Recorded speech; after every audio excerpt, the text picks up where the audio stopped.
Hey guys, so today we got our package from Amazon. Get out of there. Got a new fuel tank for the mini bike because this one leaks out of the bolt holes where the old dirt bike plastics mounted, and it's temporarily, permanently held on by zip ties.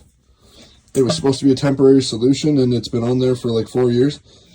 So we finally went ahead and purchased this little guy from Amazon, and it's what we'll be replacing this fuel tank with.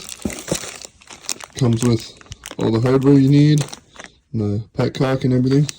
So we're gonna go ahead, throw this together, and get it on the bike.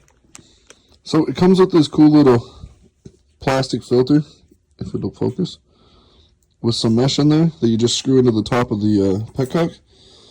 And then you screw it into the fuel tank right there.